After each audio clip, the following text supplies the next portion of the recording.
when I was going to school, like trade school, I had a suite mate, right? And she was bitchy. And that's an understatement.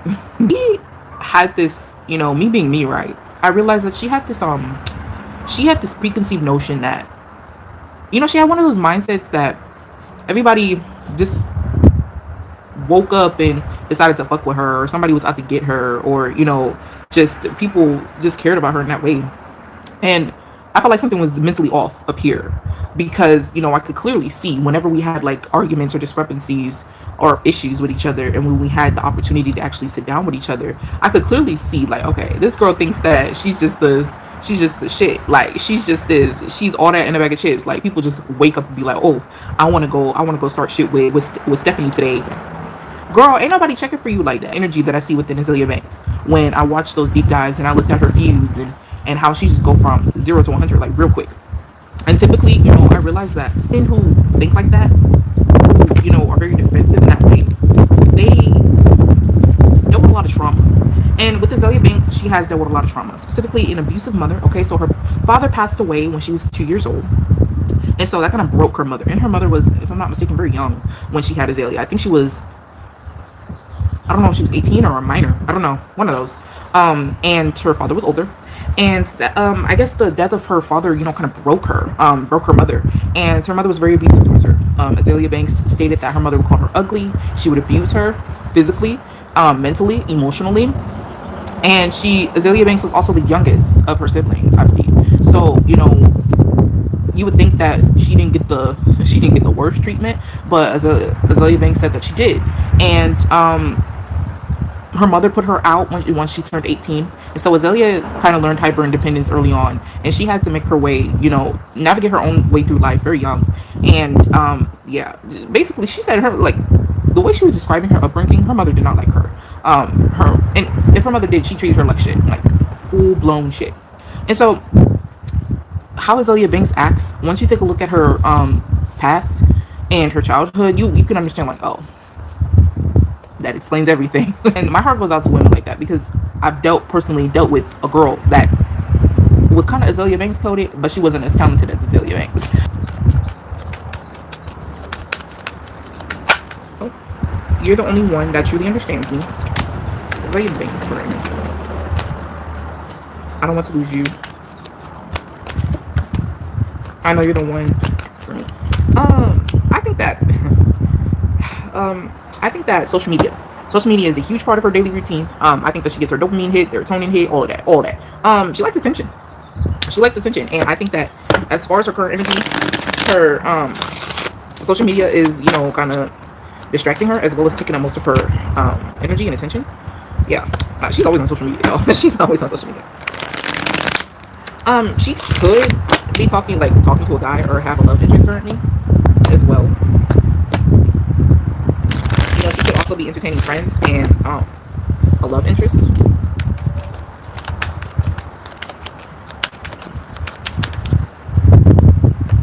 I love you more than I will ever let on. Yeah, and also she's detached from something, which makes sense. I looked briefly at her chart like a long time ago, and typically she's a girl that is just like, you know, let bygones be bygones, or she when it comes to personal relationships, she doesn't like to get too attached. Like, she doesn't like to solely rely on other people.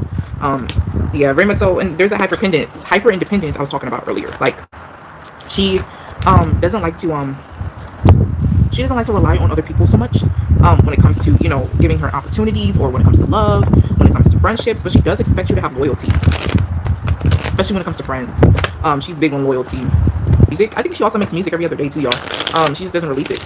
She might be a little bit of a perfectionist as well when it comes to the music, and very particular. New bodega, and a little prideful too. She don't release nothing else. What I'm getting is she has a new single called New Bodega, right? And she released that, I think, like 2 years ago or 3.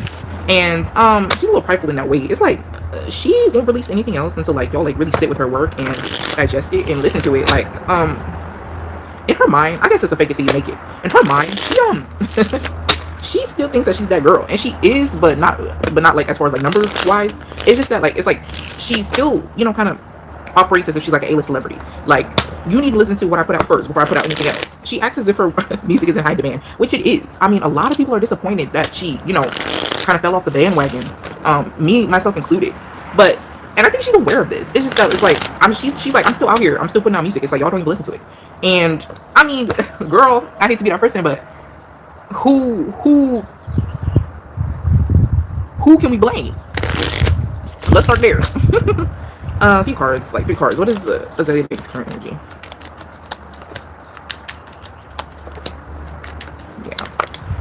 Yeah. Yo, she's in defensive mode. I think that she's in the energy of protecting something, and it might have something to do with what she worked for, or something that she's like a goal that she actively had achieved. And she's always doing something like spiritual. And also, I think she's waiting to pounce on somebody. I think she's waiting to talk about somebody. I don't know who it is, but I think she has like some sort of tea or something that she wants to spill. But I think she's waiting though. She's waiting. She's waiting for somebody. I was just talking about this earlier. This girl is still in survival mode. It's like, despite being Azealia Banks, she still thinks she's that little girl in New York that has the buck. It's like she is a self-sabotager. She's a self-saboteur, and it's so sad. It's like she be waiting. It's almost as if she suspects somebody will cross her or somebody will betray her in some way, shape, or form. And it's like, girl, everybody's not out to get you.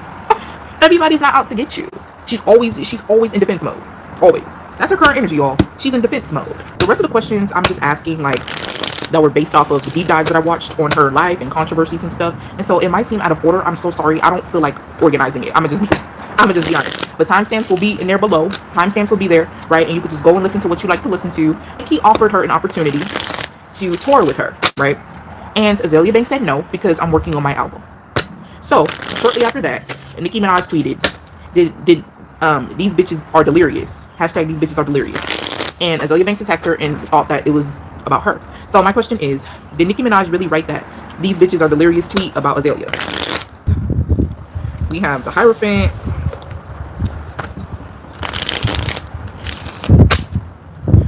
I want to say, you know what I'm getting, y'all?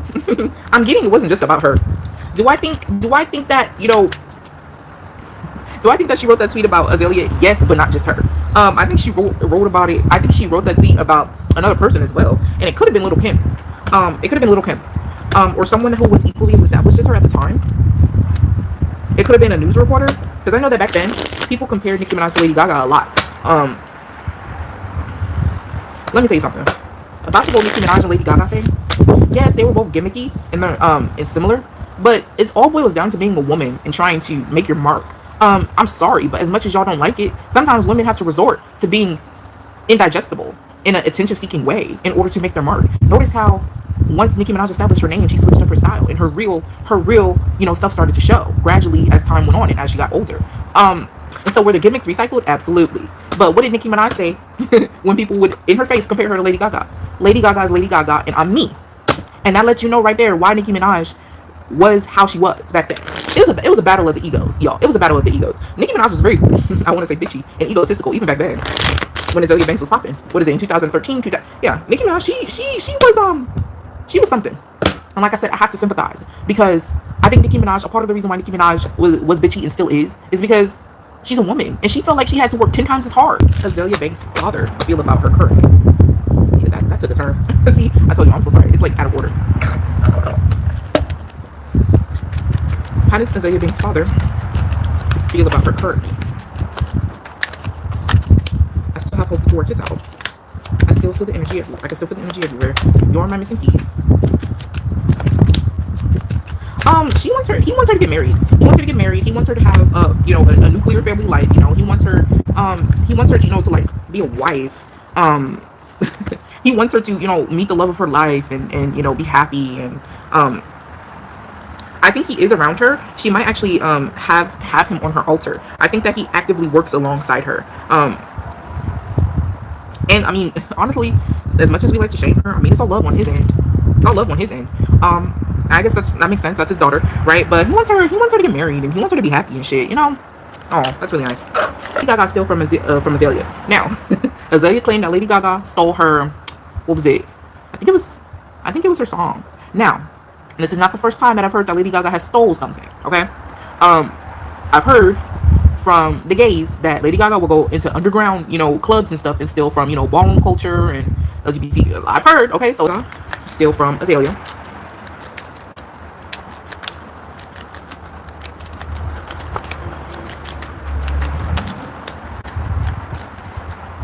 She did.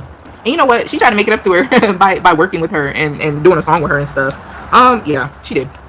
From Lady Gaga's point of view, she was taking inspiration. I was taking inspiration. You can take inspiration. Just make sure you cite yours. Is that why Lady Gaga called off their collab? Is because she stole from her? I was just mentioning that too. Oh, okay. Lady Gaga called off their collab because she didn't like working alongside Azealia. She didn't like working alongside Azealia. I did see a video where Gaga said that Azealia had a bad attitude. That's why. That's why.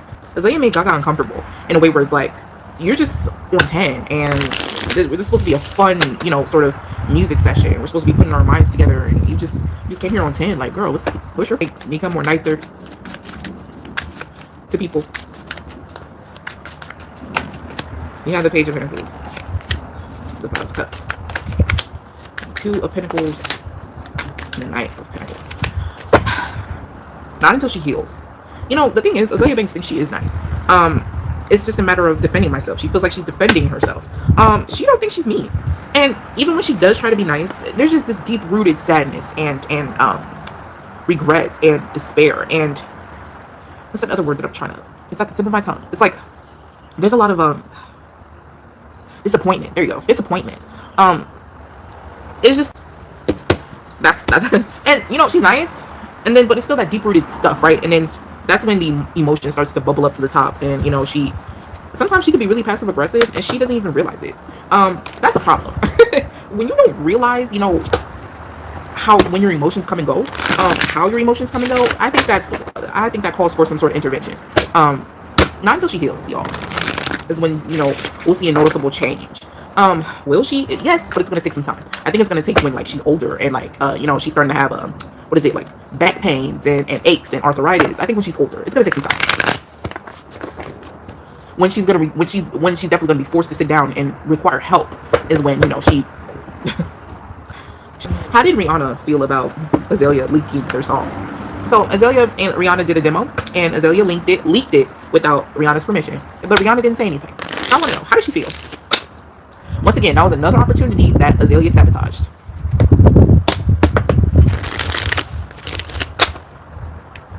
How did Rihanna feel about Azealia leaking their collaboration song?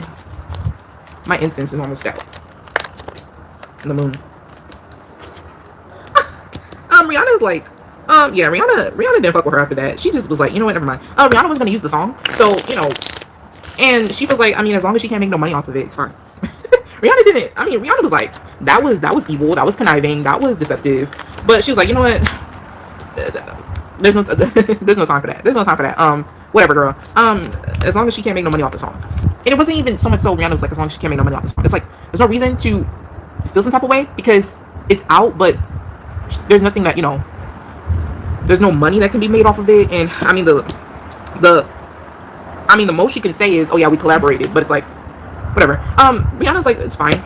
It's fine. It doesn't really impact me in any way in what I'm doing. And also, I feel like she was actively working on a project. Rihanna was actively working on a project. And so there's no time to stop and process and ponder. And yeah, she just said, whatever, girl. It worked out in her favor though. You know, Rihanna's very smart. It's like, and Rihanna has a good team too. It's like, let her self-destruct on her own. And it's so sad. It's so sad. It's so sad. For the most part, a lot of these people that she went after, like the Rihanna, I mean, yeah, the Rihanna and the Nicki Minaj, it's like these bigger fish, it's like they just let her self-destruct. And it's like, it's so sad that everybody sees, you know, where disaster is headed, except for the person that's creating the disaster, her sabotage, her opportunities.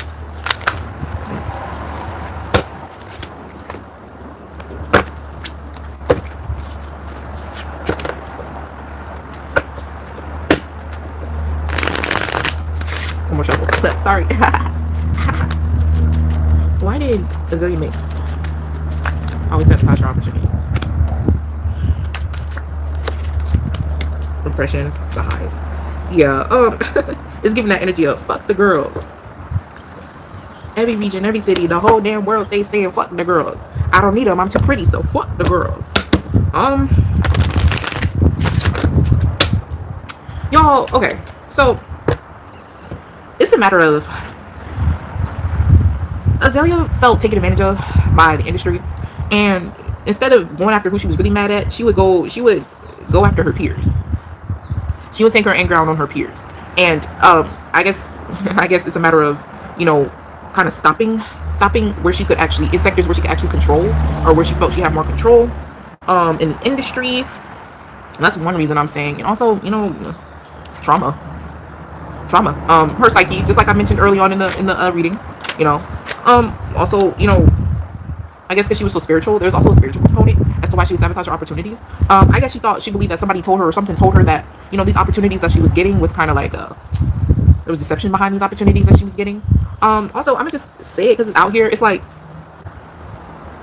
she deep down, subconsciously, she doesn't think that she's worthy of opportunities. She didn't think that she was worthy of these opportunities, and I think it has something to do with her hyper independence. It's like, and I struggle with this too. I have struggled with this. It's like I felt like I had to fight for everything.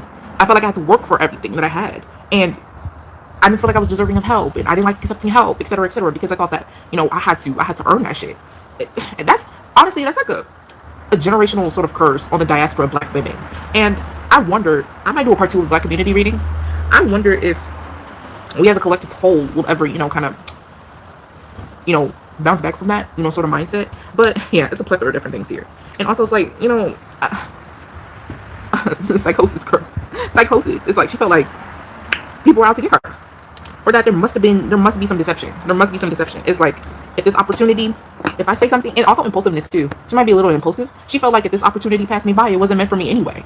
I'm gonna say what I want now, and if the opportunity passes me by, it wasn't meant for me anyway. That's how a sabotager thinks. I know it takes one to know one. It takes one to know one. Azealia Banks' career be like it once was. I think she'll work her way up to the top. She might sign a deal or something that'll help her, you know, get back on track. Also, she might also write behind the scenes or produce for somebody as well. She might earn a lot of notoriety behind the scenes, and maybe even overseas. Oh, okay, a card just flew. Maybe even overseas as well. She might have to travel, you know, to get her career back to where it was. I think that you should tour. I think that you should lay low, stay quiet, you know. Bitch, if you must say something, if you were just itching to say something, you need to get a journal, write an email, but don't send it, whatever. If you must get it out, bitch, if you must get it out, stay quiet, lay low for a little bit, and then pop out with a tour, and then pop out with, like, I don't know, like a readaptation of an old, you know, song or old single that was once popular, or album, you know, even create an extended of one of your last old albums, and then announce a tour, bitch, announce a tour, or even release a new single or an album or an EP, then announce a tour, and let it be overseas, let it be a few places overseas, probably like 6, something cute, right? And then do residencies, bitch, residencies, and even, I don't know, host an event, host an EDM or house event. Like, listen, there's other things that you can do, bitch. There's other things that you can do. It's not too late for you. You're still young. It's not too late for you. It's not. This generation is actually very forgiving, especially if you're talented. Okay, she's a conservative, and I just want to know why. New bodega, bra ra ra. This is a Trump supporter.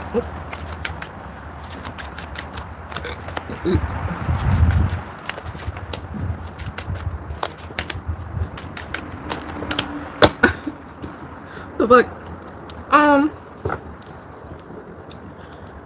A part of me feels like she's a Trump supporter because she don't like herself.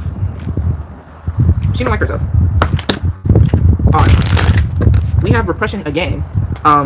We have Mudane, the town of Jericho, and also I think and we have Precision, and we have a novel idea, typewriter in the reverse. I think she's also following somebody. Like, I think she might have like a kind of like a parasocial adjacent relationship with someone that's a Trump supporter, and because she likes this person, and because she, you know, kind of sees herself in that person, or identifies with what that person identifies with, then I guess she put 2 and 2 together and is like, well, I guess I'm a Trump supporter. She might, y'all, and also I feel like she also might be liberal, conservative, and a Trump supporter for like attention purposes. You know how like some celebrities have like alter egos, or sometimes they tell stories of like, oh, I was bullied, I was traumatized. Well, this was Doechie's story. Doechie was bullied and traumatized so much that to gain her confidence back and to kind of take back her power, she created the name Doechie. She went by the name Doechie, and she created this kind of alter ego of herself. I feel like the same thing could be applied to Azealia. I think that she's lived in a certain persona for so long that she kind of gets lost in that persona and kind of feels comfortable with identifying with the opposition or being the odd one out, and she acts accordingly. That's what I'm getting, y'all. Very subconscious energy going on with Azealia. What did I just say? You see these sharks when they smoke? Girl, well, they're piranhas, excuse me. They're not sharks, they're piranhas. That's a cute name, piranha, for a fish. But they look so ugly. It's scary. We have our opinions, right? We have our opinions about, you know, her career when we analyze it. But how does she feel about her career? Let's see. How does Azealia feel about where her career is at right now? How does she genuinely feel about where her career is at right now?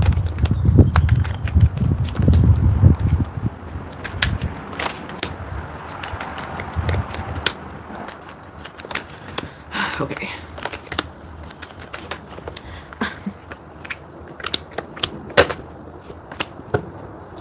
Let me say something. She's disappointed. She's sad that things fell apart for her. She is. Her pride won't allow her to show it to y'all, though. She's kind of torn. Should I be vulnerable and apologize? With this card, I hope you can forgive me. I think that speaks for itself.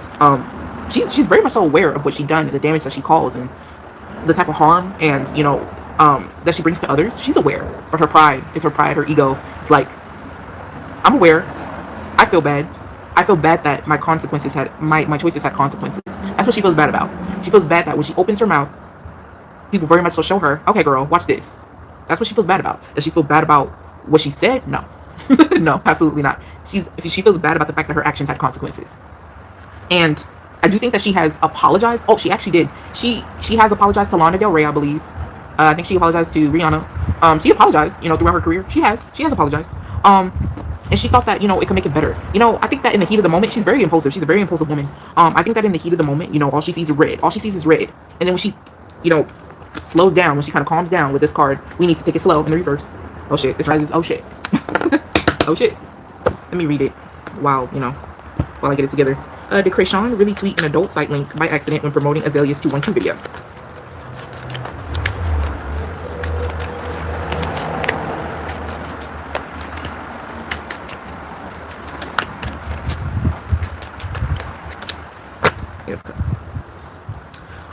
I do think that it was an accident, and I do think that she truly, you know, took a liking to Azealia and her work. I think it was an accident, yeah. I think it was an accident, but how she viewed it is, it wasn't that serious. How she viewed it is, it wasn't that serious to where you had to call me a dumb bitch. That's how she feels. Well, and that kind of disappointed Kreashawns, honestly. That kind of disappointed her. For once. Because I feel like, you know, they really chopped it up. Her and Kreashawns really chopped it up. And, you know, she's like, oh, that was, you just blew up. Azealia Banks telling the truth when she said that Little Kim doesn't write her own raps. Now, Azealia made that statement, and Little Kim's team quickly shut that shit down and said, we don't know her. Little Kim was never in contact with her. Was Azealia Banks telling the truth when she said that Little Kim doesn't write her own raps? We have the Seven of Pentacles, we have the Nine of Cups, and we have the Priestess. Here's the thing, right?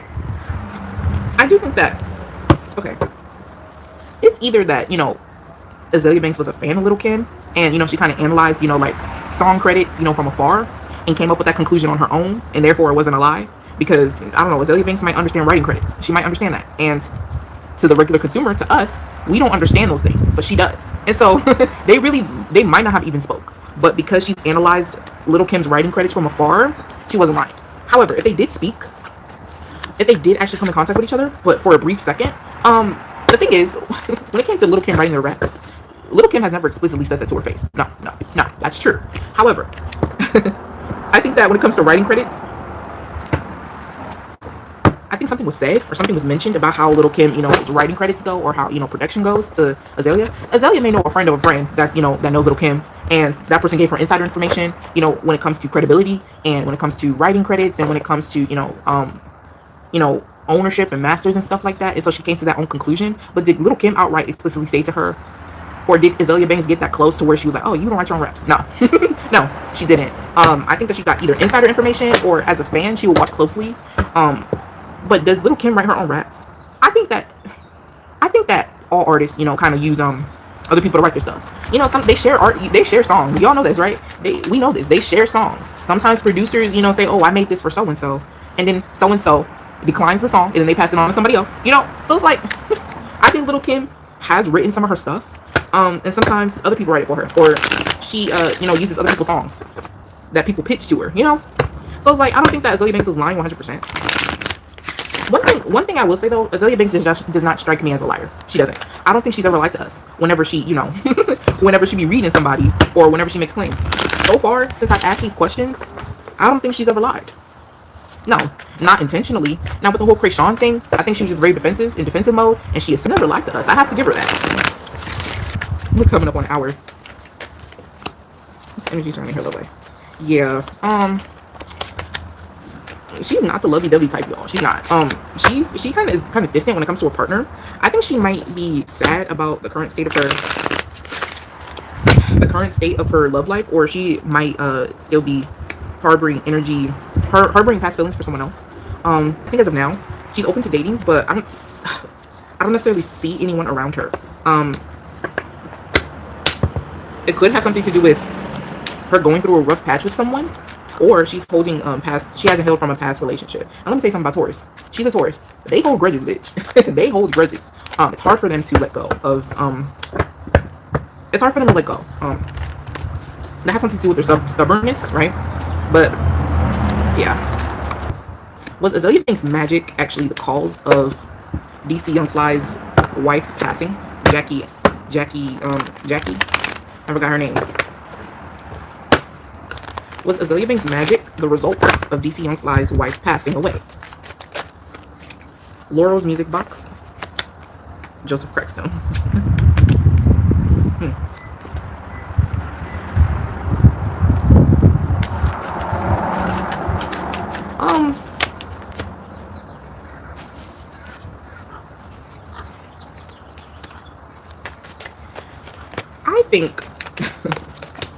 I think the rumors are true.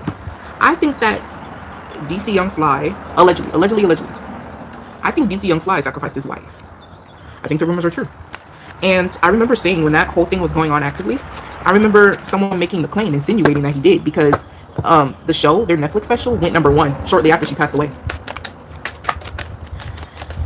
Do I think that I mean, I'm gonna just be honest.